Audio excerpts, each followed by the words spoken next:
Welcome to vidonko.com। আমি সঙ্গীতা, তোমাদের ম্যাথসের teacher. চলো দেখা যাক কি প্রবলেম আছে সলভ করার জন্য। প্রমাণ করো যে একটি বৃত্তের দুটি সমান্তরাল জ্যায়ের মধ্যবিন্দু দ্বয়ের সংযোজক সরলরেখাটি বৃত্তের কেন্দ্র দিয়ে যাবে। তো প্রথমে আমরা একটা বৃত্ত অঙ্কন করলাম।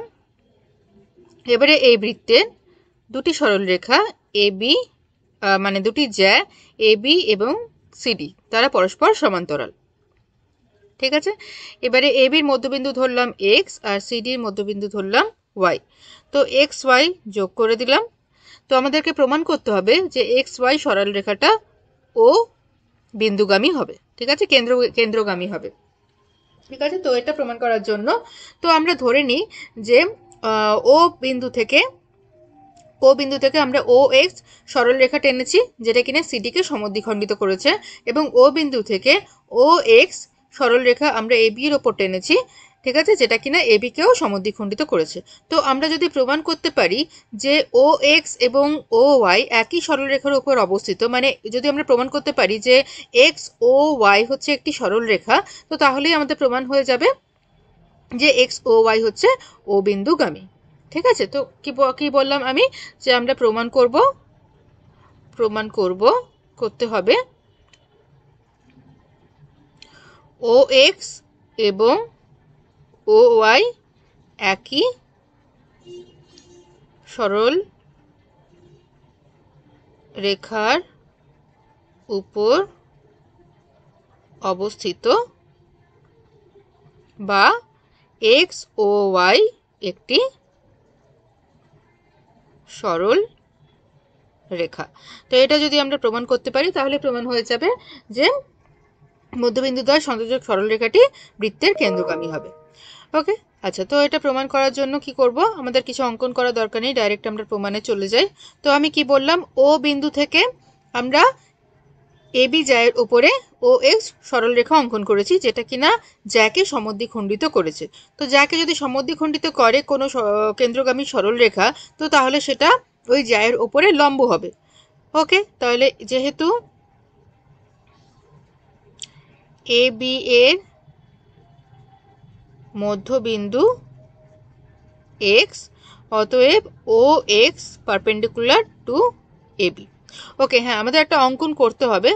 অঙ্কন কি করব আমরা কি করব, এই এবি এবং সিডি যায় সমান্তরাল করে আমরা আরও একটা সরলরেখা অঙ্কন করব, যেটা কিনা ও বিন্দুগামী হবে। ঠিক আছে, তো এটার নাম দিলাম পি কিউ। একটি সরলরেখা অঙ্কন করলাম পি কিউ, যেটা কিনা এবি ও সিডির সমান্তরাল। ঠিক আছে, অঙ্কন কি করছি, এবি ও সিডি এ সমান্তরাল, পি কিউ সরলরেখা যা ও বিন্দুগামী অঙ্কন করলাম। ঠিক আছে, আমি আর লিখলাম না। তো যেহেতু এবি এর মধ্যবিন্দু এক্স, তাহলে ও এক্স পারপেন্ডিকুলার টু এবি। তাহলে দেখো এই যে অ্যাঙ্গেলটা, এটা 90 ডিগ্রি হবে, এখানে এই অ্যাঙ্গেলটা 90 ডিগ্রি।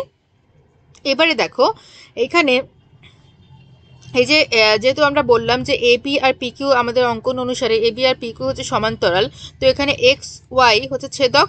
তাহলে এই অ্যাঙ্গেলটা যেমন এখানে এই যে অ্যাঙ্গেলটা আমরা বললাম এখানে বি এক্স ও যেমন 90 ডিগ্রি, সেরকমভাবে এক্স ও কিউ 90 ডিগ্রি হবে, কারণ এরা অনুরূপ কোণ। ঠিক আছে, তো কি বললাম আমি, তো যেহেতু এবি সমান্তরাল পি কিউ এবং এক্স ওয়াই ছেদক, অতএব angle B X O is equal to angle X O Q. ঠিক আছে, এরা হচ্ছে অনুরূপ কোণ। ওকে, তো তাহলে both of them are 90 degree. Fine, এটা 90 ডিগ্রি হয়ে গেল।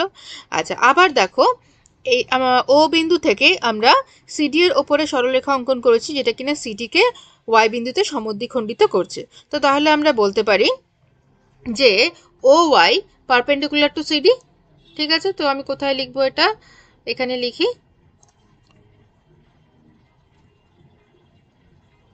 আবার ওয়াই যেহেতু সিডি এর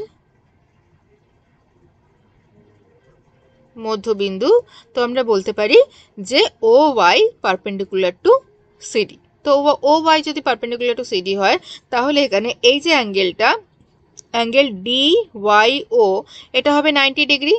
আবার দেখো CD parallel to P Q এবং এক্স ওয়াই ছেদক, তাহলে একই রকমভাবে আমরা বলতে পারি আগে যেরকম আমি বলেছিলাম যে ও বা ডি ওয়াই ও,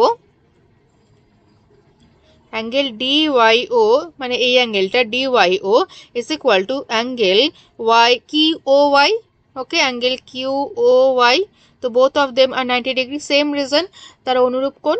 ঠিক আছে, আচ্ছা তো তাহলে দেখো এই অ্যাঙ্গেলটা আমরা পেলাম 90 ডিগ্রি আর এখানে এই অ্যাঙ্গেলটাও আমরা পেলাম 90 ডিগ্রি। তাহলে চলে যাই আমরা অ্যাঙ্গেল এক্স ও ওয়াই মানে এই বড় কোণটা এক্স ও ওয়াই কি তৈরি হয়েছে কি দিয়ে, angle X O Q plus angle Q O Y দিয়ে, তাই তো। তাহলে এক্স ও কিউ 90 ডিগ্রি পেয়েছি, কিউ ও ওয়াইও পেলাম 90 ডিগ্রি, তাহলে 90 হচ্ছে 180 ডিগ্রি। তাহলে এক্স ও ওয়াই অ্যাঙ্গেল হচ্ছে 180 ডিগ্রি।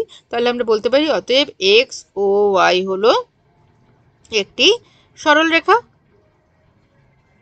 এক্স ও ওয়াই হলো একটি সরল রেখা, অতএব আমরা বলতে পারি ও এক্স এবং ও ওয়াই একই সরল রেখার উপর অবস্থিত, বা আমরা বলতে পারি যে এক্স আর ওয়াই বিন্দু যখন যোগ করছি সেটা কিন্তু ও বিন্দুগামী হবে। ঠিক আছে, তাহলে এখান থেকে আমরা বলতে পারি যে এক্স ওয়াই হলো কেন্দ্রগামী বা ও বিন্দুগামী। তো এটা আমাদের প্রমাণ করার ছিল, তো প্রমাণিত হলো। Thank you for watching vidanko.com। অঙ্কের আরও প্রবলেম এবং সলিউশনের জন্য আমাদের ওয়েবসাইট অবশ্যই ব্রাউজ করো।